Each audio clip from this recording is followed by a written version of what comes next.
All right, I think we're live. Hello again. My name is Michael. I am back today with another sort of test of streaming Magic the Gathering Arena. I'm still playing with a few settings and trying to make everything look as good as possible and sound as good as possible.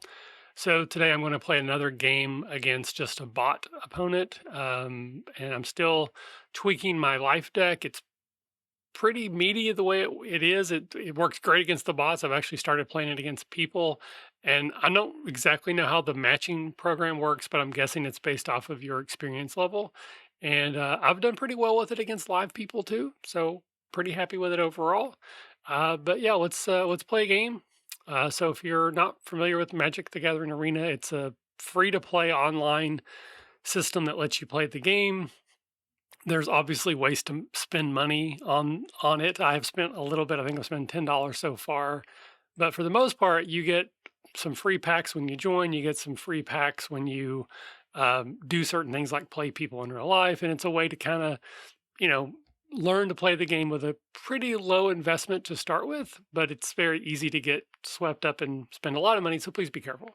But what I'm doing is playing against bots, which when you first start playing Magic the Gathering Arena, they give you a bunch of decks. They give you, I think, 5 single color decks. You get a white deck, a black deck, a blue deck, so on and so forth.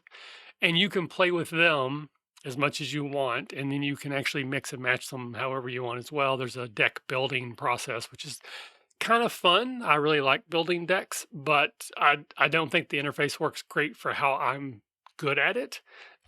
But that's a completely different story. So, anyways, what we're going to do, we're going to click the play button down here in the bottom right, and then over here we have our options on what type of event we want to play or find a match.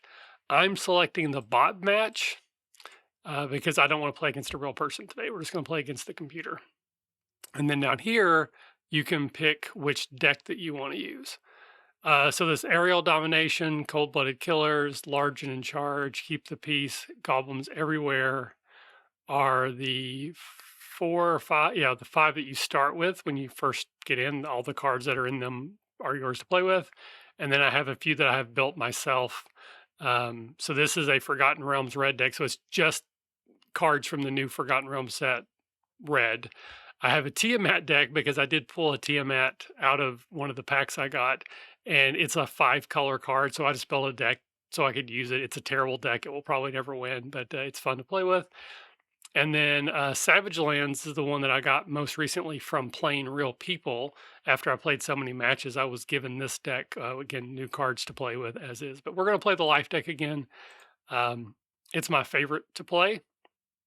It's the one that I've done the most tweaking. I've definitely put some energy into crafting that deck. It's based heavily off of the one you start with, but I've modified it and made it a little bit different. So here you can see your starting hand. So my opponent kept their hand. You do have the option of mulliganing, which is where you decide you don't want to use this hand. You'll put it back and then you redraw one less every time you mulligan. I don't know if there's a limit. Usually there is, but this is a fine hand for me. I've got 2 mana. That's all I need to really get started. And then I have some of the key cards that I want for my deck. Like I have this Charmed Stray, which is a 1/1 but has lifelink. When it comes into play, if there are other Charmed Stray already out, it gives them a bonus or a buff. I have this Soul Mender, which is a 1/1, and you can tap it for life. And this deck is all about gaining life. I have a Griffin Airy. So at the beginning of my end step, if I have already gained 3 or more life that turn, I get a bonus 2/2 white Griffin creature token with flying. Then I have Righteous Valkyrie, which is a 2/4 flyer. Once it's on the field, any additional clerics or angels that I bring out give me life. And a lot of the creatures in this deck are clerics or angels. And then it matches well with his Griffin Airy that when I get life, I get 2/2 creatures. And this one, you get, yeah. And then you have this Leonid War Leader, which is actually the newest card I've added to this deck because someone wore me out using it against me. Whenever this creature attacks, you generate 2+ or 1/1 white cat creature tokens with lifelink that are also attacking.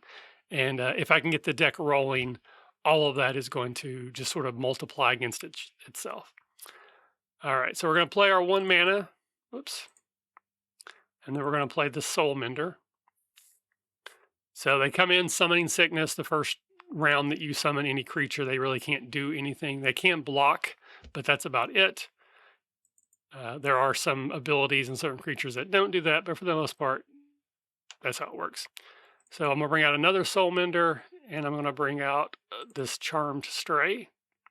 Now, one of the things that this deck is vulnerable to is if the my opponent has any cards that can take cards out, like they have like -1/-1 counters, or that kind of. This is a Water Knot, which is basically means that card won't untap, which for the most part locks down attacking creatures. But since it has a tappable ability, it also locks that down.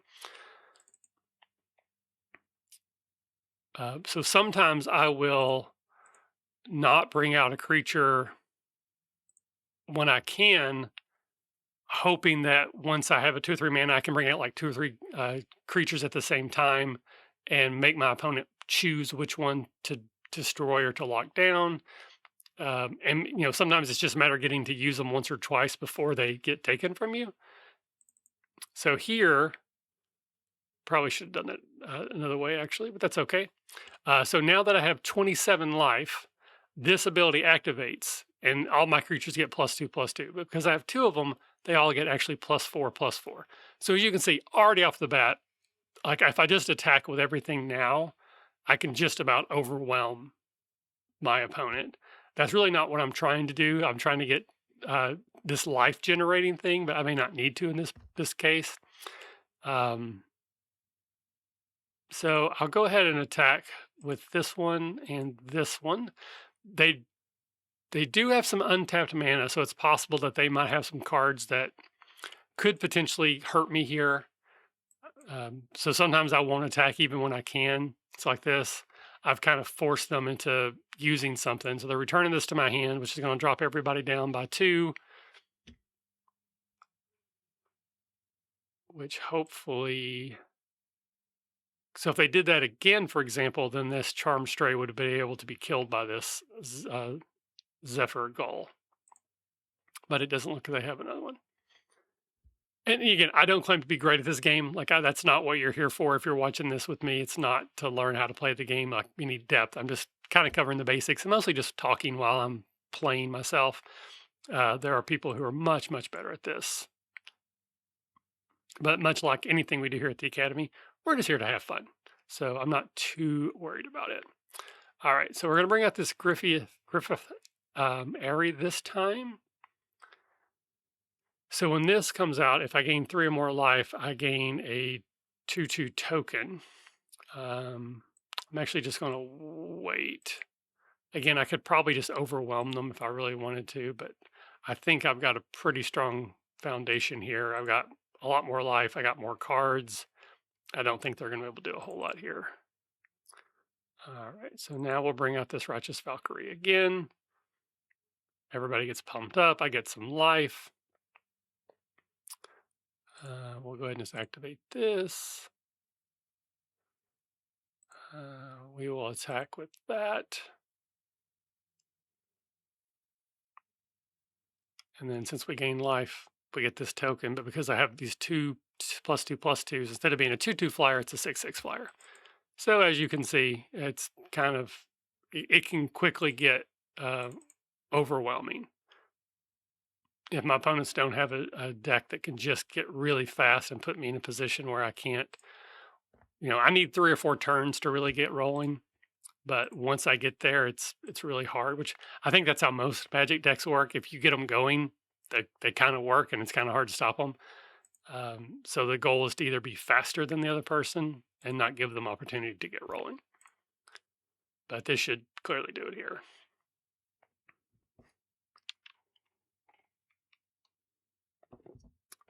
All right, so let's play one more. I'm actually going to be starting my newest Michael Plays the Classics here at 2 o'clock. It's 1:30 my time now.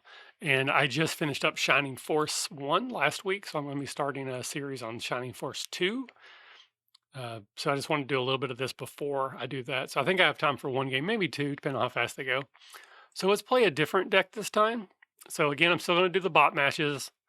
Because honestly, I'm not sure yet how streaming works with someone else. Like, I don't know if I'm allowed to stream someone else unless they agree to be on. I just don't know. I have some friends who play. You can see down here in the bottom left, I have one friend who's currently playing right now. So I could play against them. I wouldn't care because I could tell them, hey, we're going to be streaming this. But for now, we're going to just play. Oh, I didn't mean to do that. Hold on. Nope.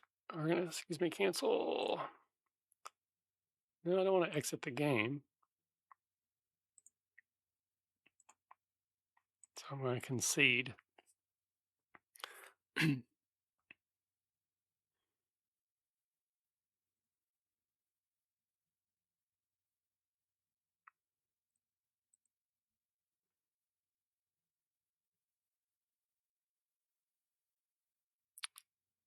So let's change this deck out. I'm going to try this Forgotten Realms red deck that I built.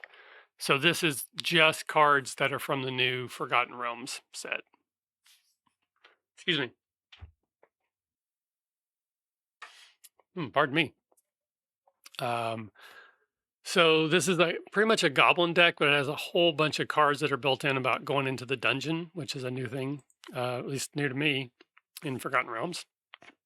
Oh, excuse me. But it's not a very well built deck. It's not necessarily super fast. It's not super powerful if it gets going. It's mostly an excuse to use a lot of cards that have you roll a d20 because that's also a thing in the set, and I just think that's fun. So this here is a Hobgoblin Captain. So he has an ability called Pack Tactics. Whenever Hobgoblin attacks, if you attacked with creatures that total 6 or greater power, himself included, then the Hobgoblin Captain gains first strike until the end of turn. And I have a couple different ones of those, and there's other cards that also have this Pack Tactics that sometimes do the same thing, sometimes do other things. So it'll just kind of depend on what we get out. Alrighty, so I got a magic missile that will let me do 3 damage. I can divide it however I want, but it's a sorcery, so I can't do it as a combat trick. Got a red dragon here, but don't have enough mana yet. Swarming goblins, don't have enough mana, but this is one where you roll a d20, which I kind of think is fun. Cards. Alright, I'm going to cast Unexpected Windfall. I have to discard a card. I'm going to discard that one. It lets me draw 2 cards, and it creates 2 treasure tokens. These treasure tokens can be used to basically cast spells with of any color mana. So now I have essentially 6 mana, which is enough to bring out that red dragon.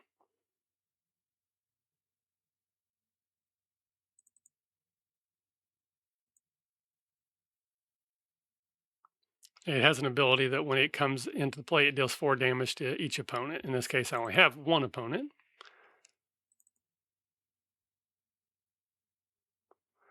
So I'm still not ready to attack yet because the dragon doesn't have haste. And I really want to get this pack tactics going for this Hobgoblin Captain so that he gets first strike, which means it's harder for him to get killed by a weaker creature.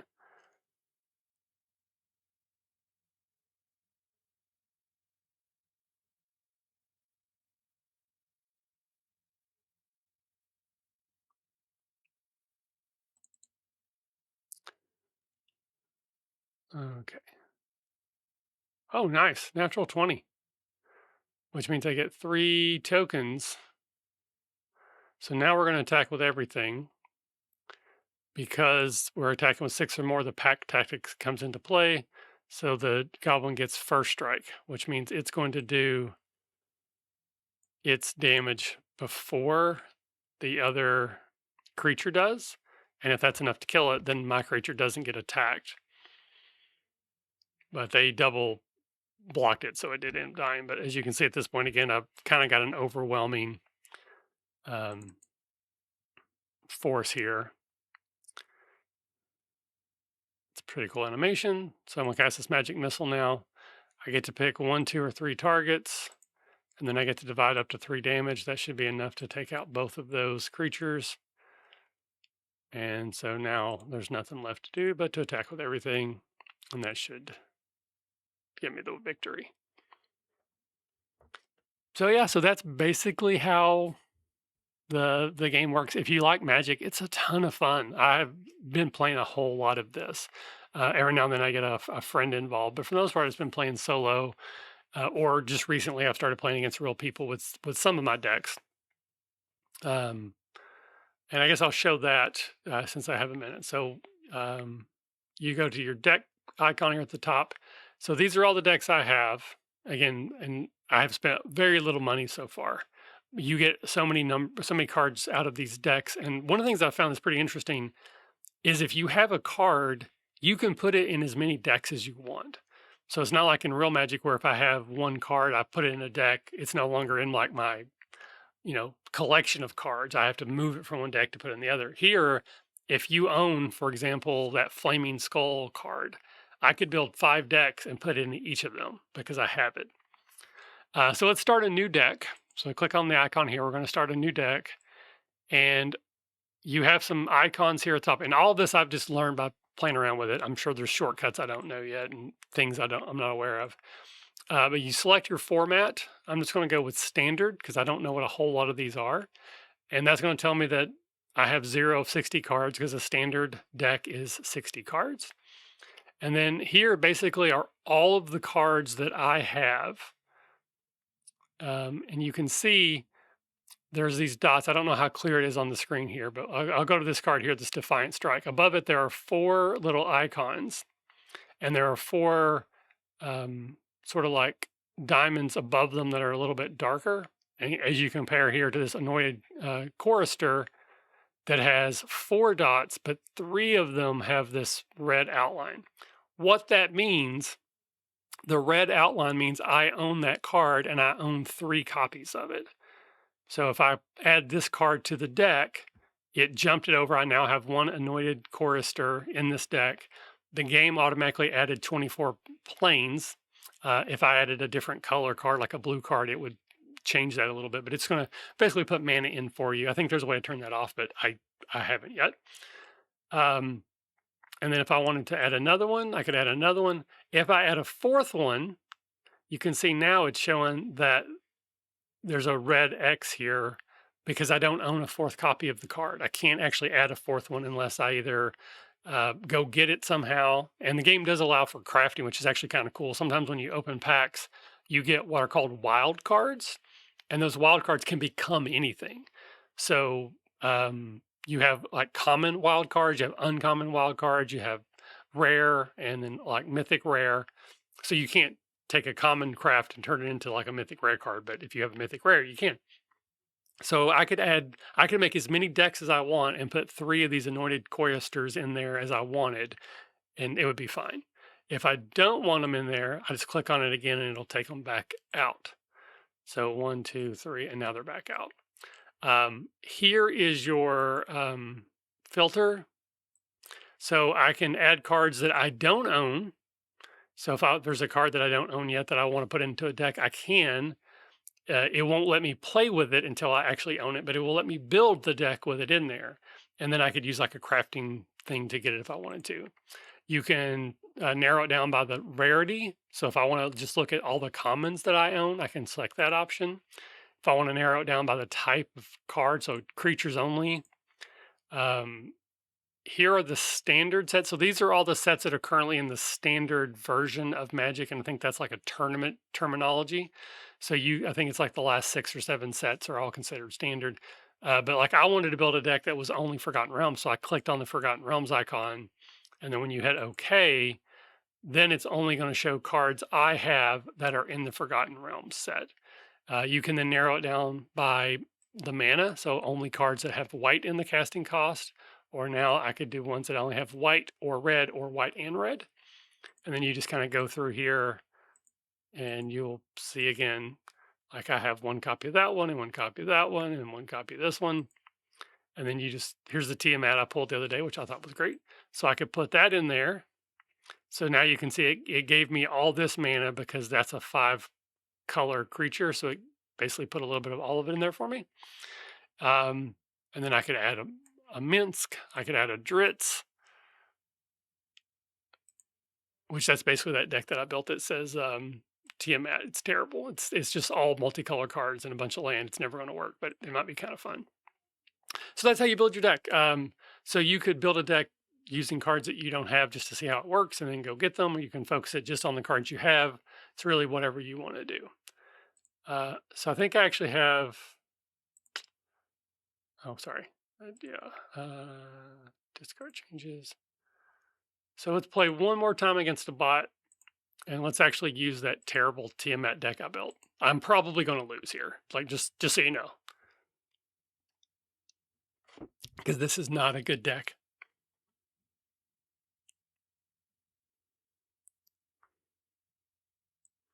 All right, so 4 mana is usually on the higher side of how much you would want in a starting hand, but considering this is a big multicolor deck and I've got 3 different colors of mana, I'm going to keep it.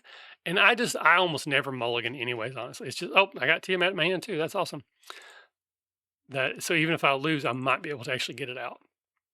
So I cast a spiked pit trap. It's a 1-cost mana. It has flash, which means you can cast it anytime. For 5 mana, I can sacrifice it, roll a d20, and choose a target creature. On a 1 to 9, the spiked pit will deal 5 damage to that creature. On a 10 to 20, it deals 5 damage to that creature, and it creates a treasure token. All right, so let's get a red out there. Can't cast anything because everything needs at least 4 mana right now. And now they have a 4/4 creature. So yeah, like I said, I'm probably going to die really quick here.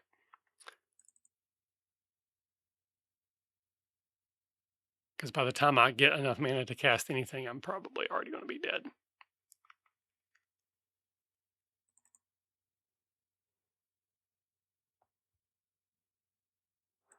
All right, so we'll try this. Might slow them down at least a little bit. It's kind of hoping they would block and let me kill their own creature. But yeah, I pretty much only have 1 turn left after this, and I don't think there's any way for me to change that.